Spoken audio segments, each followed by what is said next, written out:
If you are supporting a certain candidate in 2024, you might be being targeted by the FBI. Not a surprise. Joe Biden came out, screamed at all of us from his MAGA Gates of Hell speech. And so now today, we've got some new information over from Newsweek. They've done a deep dive on this, and it doesn't look good. Of course, not a big surprise. We've talked a lot about the FBI here, deputized by the DOJ, controlled by Joe Biden to go and target domestic homegrown violent extremism and to target the J6ers, but forget about the Antifa-ers or the BLM Summer of Love and all of the other double standards that we've seen exist here. Joe Biden has classified documents, no raid for him. Donald Trump has it, 4 indictments, right? And it's just on and around we go. But now it looks like there's actually concrete evidence from Newsweek. They are publishing this, drafted by William M. Arkin, and they say exclusive. Donald Trump followers are targeted by the FBI as 2024 and the election nears. And this is troubling stuff. We've talked a lot about the FBI censoring people in 2020. Trump won in 2016. That caught everybody by surprise. So they had to stand up a bunch of infrastructure to stop this from ever happening again. They created CISA and gave them a bunch of powers. We had FBI agents like Elvis Chan communicating with the social media networks to suppress free speech all across the internet. And the list goes on and on and on. And so now we've got some details on this. They say the federal government believes that the threat of violence and major civil disturbances around the 2024 presidential election is so great that it has quietly created a new category of extremists, another one, that it seeks to track and counter. And guess who this is? Donald Trump's army of what they call MAGA followers. The challenge for the FBI, the primary federal agency charged with law enforcement, is to pursue and prevent what it calls domestic terrorism. And we've heard this term, be expanded to include whatever they want it to be. And they've also used this word called stochastic terrorism. You've heard that a lot, saying that maybe you're not an actual terrorist, but your speech is so dangerous that it causes terrorism. And we see gag orders for Donald Trump. If he posts a truth about this, then they're saying he's attacking the judges and the prosecutors and that he needs to be gagged to stop his speech in the middle of a trial, in the middle of an election, when he's running and winning by many metrics. So they say the challenge for the FBI, they have a lot of them, the primary federal agency charged with law enforcement is to pursue and prevent what it calls domestic terrorism without direct reference to political parties or affiliations. They don't want to tell us who they're targeting, but we all know who it is. Even though the vast majority of its current anti-government investigations are of Trump supporters. Yeah, no surprise there. So Newsweek did an investigation on this. They got classified data that they obtained, and I don't know exactly how they got it or what it involves, but they say the FBI is in an almost impossible position, says some FBI official. He requested anonymity to discuss the matters. The official said that the FBI is intent on stopping domestic terrorism. And we've talked about the FBI creating some of these incidents by baiting or really creating the entire threat against Governor Whitmer, the kidnapping plot for Big Gretch Rona over there in Michigan. And we've seen a lot of very questionable activities from the FBI on January 6th. They had undercover informants picking up people like Enrique Tarrio, the leader of the Proud Boys, from jail the day or two before and bringing him back into D.C. We had the Proud Boys defense team communicate to us that there were at least 50 confidential human sources that were in the government's possession, maybe not the FBI, but they created a separate agency and they tucked all of their informants under there, under Homeland Security, called HSI. And so they were hiding all of their influence in all of these activities.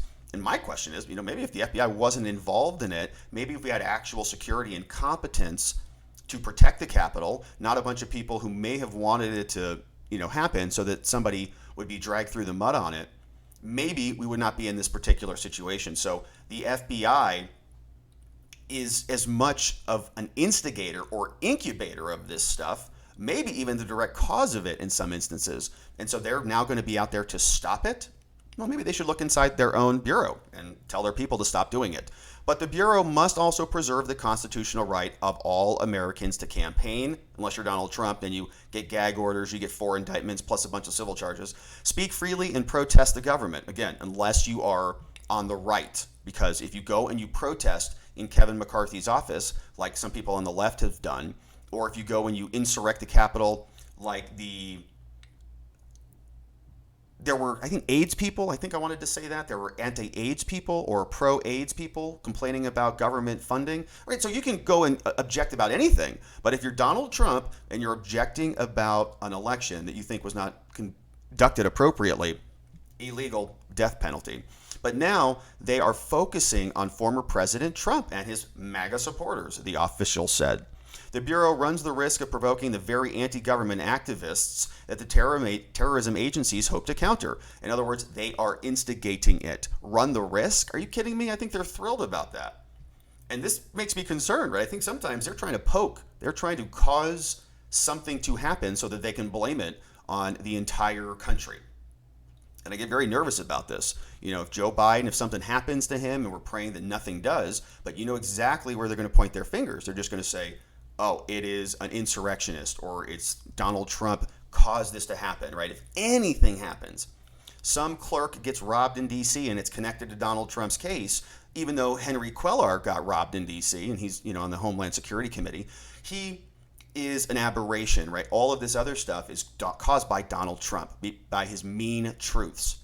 So here is what the official said, especially at a time when the White House is facing congressional Republican opposition, claiming that the Biden administration has weaponized the Bureau against the right wing, which, it's hard to even debate that at this point, says it has to tread very carefully.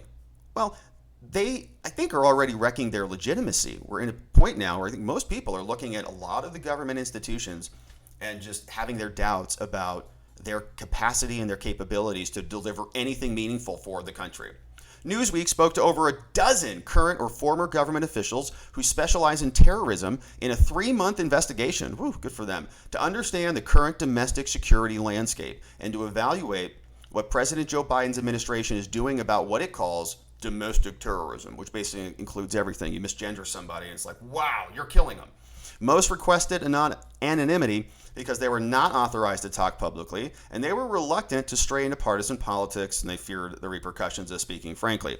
Now, they also, Newsweek, reviewed secret FBI and DHS data that tracks incident threats, investigations, and cases to try to build a better picture. And while experts agree that the current partisan environment is charged and, quote, uniquely dangerous, with the threat of not only violence, but in the most extreme scenarios, possibly a civil war, if you don't think we're already in a cold version of that right now, where the party in power is prosecuting the non-party in power from top to bottom, everywhere you look. You've got alternate electors being prosecuted, multiple states, basically full-on political onslaught using hot power, right? Actual levers of government in an environment that we've never seen before.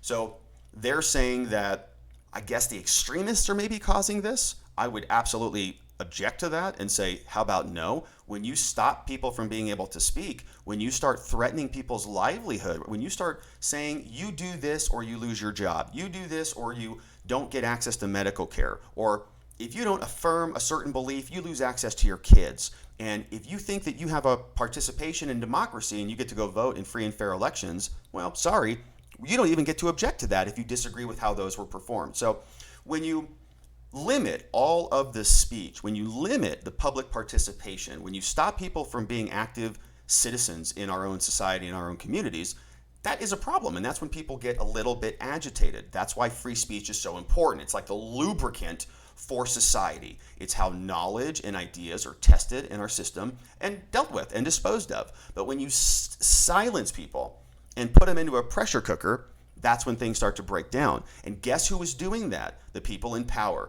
not the people who are out of power. The people who are in power are using the FBI to silence Trump supporters. And we got demonetized for 9 months after January 6th. And we got multiple strikes for medical misinformation and election misinformation. And we are just a tiny little minor component of what is a much, much bigger problem, right? That is targeting and literally imprisoning people and setting people up, texting people, FBI agents to other people in the Whitmer plot. The plan is to kill the governor specifically. What? Whose plan? The FBI's plan?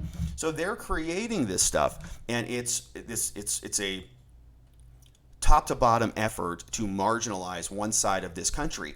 That is going to create a pressure cooker, and they're the ones who are doing it.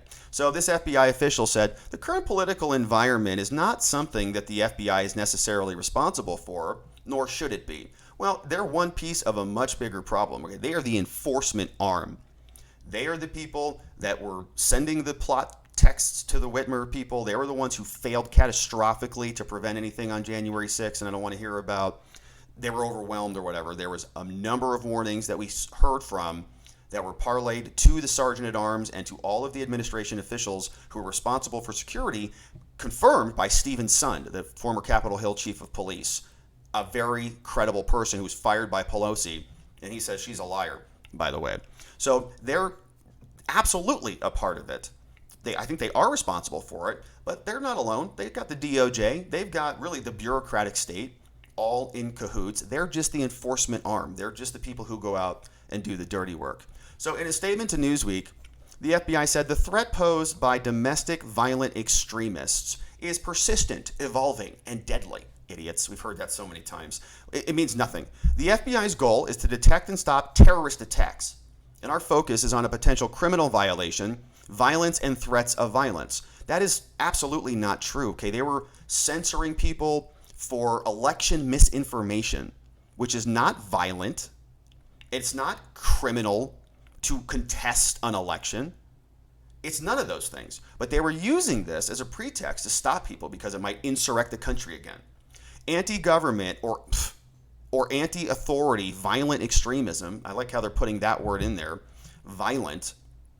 As soon as they take that word out, we're in big trouble. It says is one category of domestic extremism, as well as one of the FBI's top threat priorities. They said, we are committed to protecting the safety and the constitutional rights of all Americans.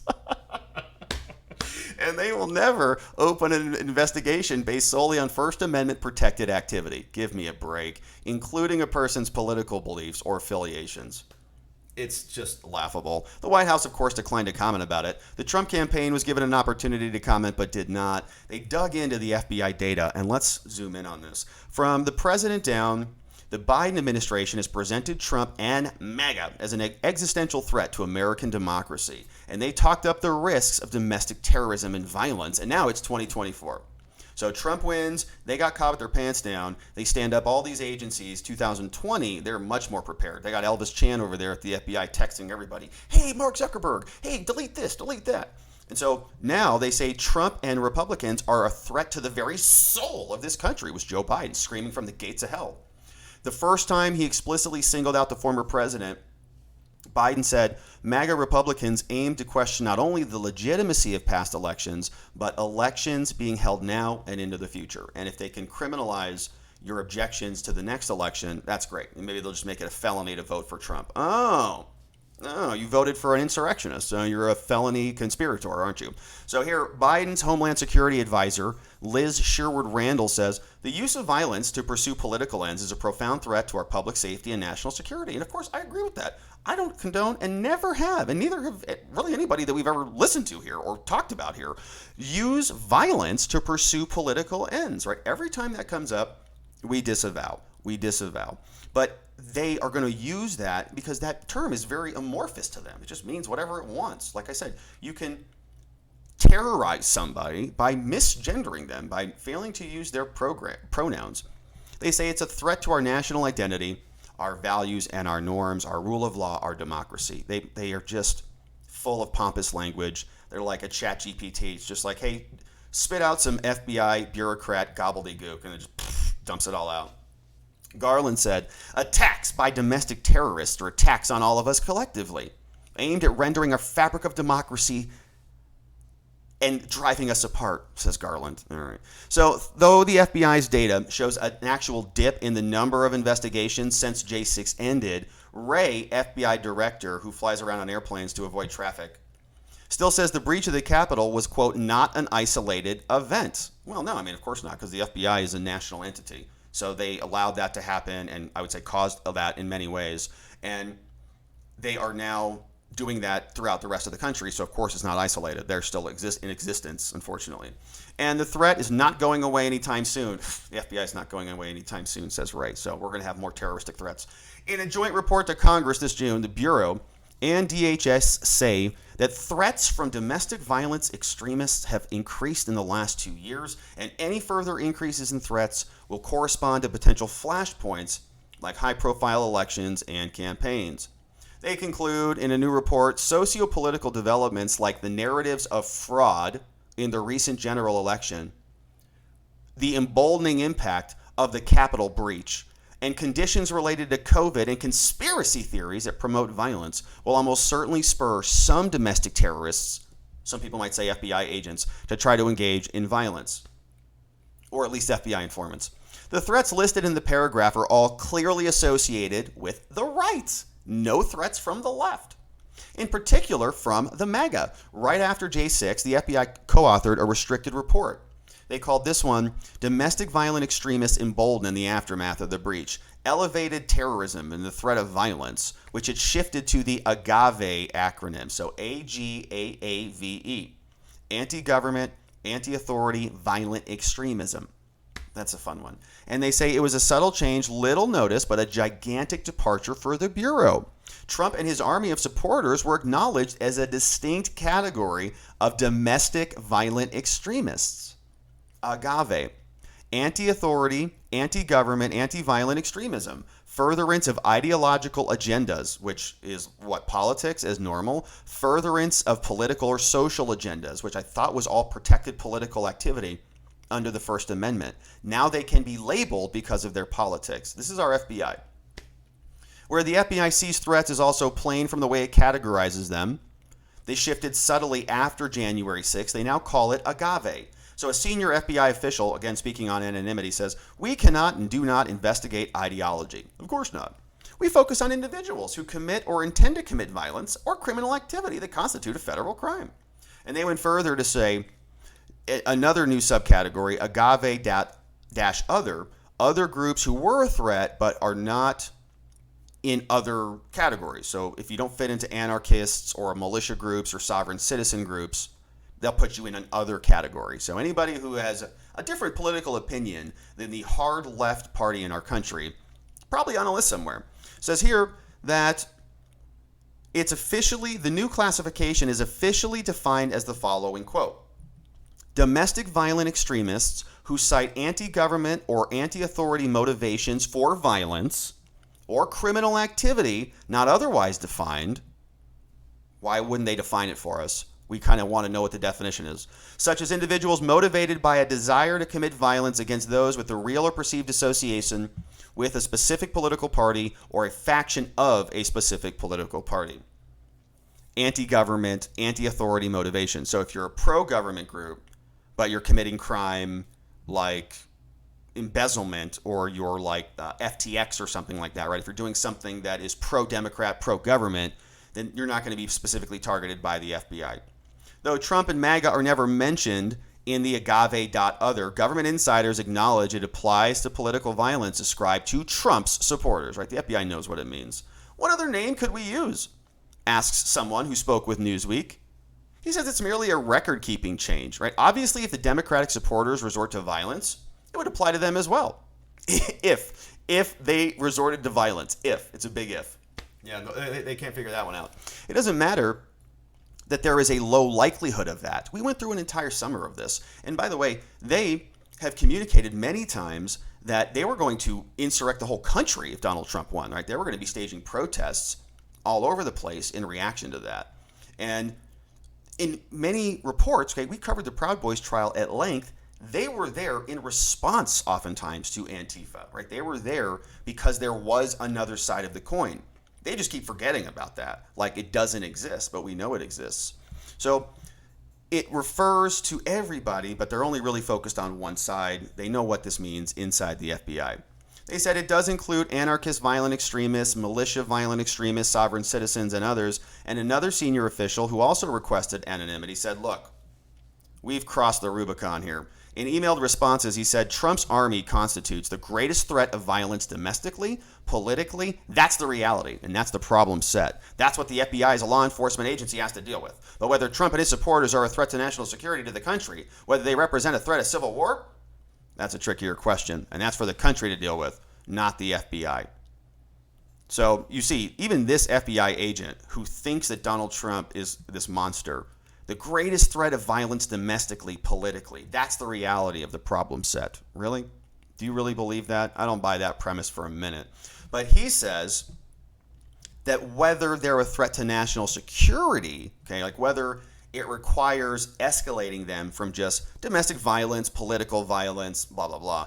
That's, that's like level 1. We're going to go to like level 2 here, which means, are they a national security threat? Well, that's not for the FBI. So even the guy who disagrees with that, the FBI has crossed too far, still thinks that Trump and his supporters, so-called, are the most violent, okay? The so-called Trump supporters, right? That are the violent people who are insurrecting all over the place. That's the reality they live in. The revelations that some Trump supporters are being specifically targeted by the FBI fits with accusations among them that the FBI has them in sights. Yeah, because they do. Such views are not only from the furthest fringe, right? Not only from the far right. Some of Trump's Republican allies in Congress have called for the FBI to be defunded over all of this. For perhaps the first time in our history, Director Wray said, the FBI's counterterrorism operational tempo remains high for international terrorism, state terrorism, and domestic terrorism, all done simultaneously. A senior official who works for the DNI says it's a lot to digest. It's kind of hard to do it. When you're used to hearing the sky is falling every day, that's when the nature of cable news and Twitter worlds we live in, everything is overstated, but there's a lot of room for doubt. The FBI official says that those who were charged with upholding the law are worrying there's also a struggle to characterize this threat. He says it's not media hype, there is an actual threat, but how do we quantify it? Are we talking about a few thousand Proud Boys? Are we talking about 30% of the country? Who are we talking about here that's going to be the big problem? Well, I think that they're going to say any single Trump supporter. How can you support a felon? How could you? We heard all of that. How dare you not go do this thing that we demand you do? How could you do this? You don't get access to this, right? So if you're going to support the next Adolf in our country, maybe you shouldn't have access to government benefits or something, or maybe you should be charged with a crime.